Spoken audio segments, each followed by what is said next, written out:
On January 9th, 2026, 21-year-old college student Kaden Rummler was permanently blinded in his left eye after being shot at close range by a Department of Homeland Security (DHS) agent in Santa Ana, California.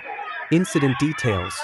The incident occurred during a protest outside a federal building housing Immigration and Customs Enforcement (ICE) offices.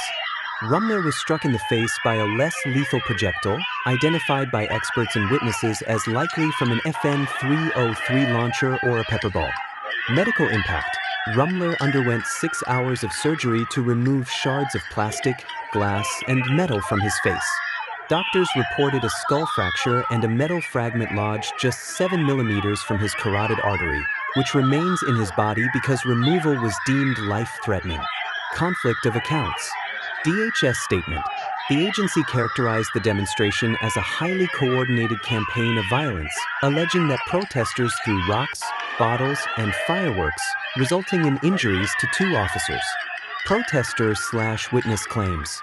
Video and witness accounts suggest the crowd was largely peaceful. Witnesses claim federal agents began firing after a plastic orange cone rolled into the plaza. Alleged mockery. Rummler and his family alleged that after he was shot, federal agents dragged him into the building and mocked him, telling him he was going to lose his eye while his face was pressed into a pool of his own blood. Legal and community response. Citations. Rummler was released from the hospital with a citation for disorderly conduct.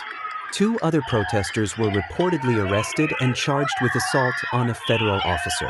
Criticism. Law enforcement experts have stated there is no reasonable explanation for firing a less lethal round directly at a person's face from point-blank range, noting that training manuals classify such use as deadly force.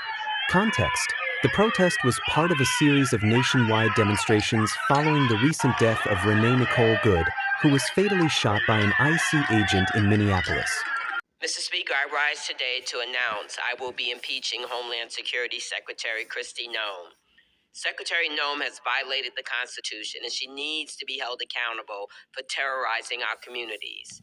Operation Midway Blitz has torn apart the Chicagoland area. President Trump declared war on Chicago, and then he brought violence and destruction to our city and our suburbs in the form of immigration enforcement. In my district, federal agents rappelled down from Black Hawk helicopters and burst into an apartment building in the South Shore area. They dragged U.S. citizens and non-citizens alike out of their beds in the middle of the night.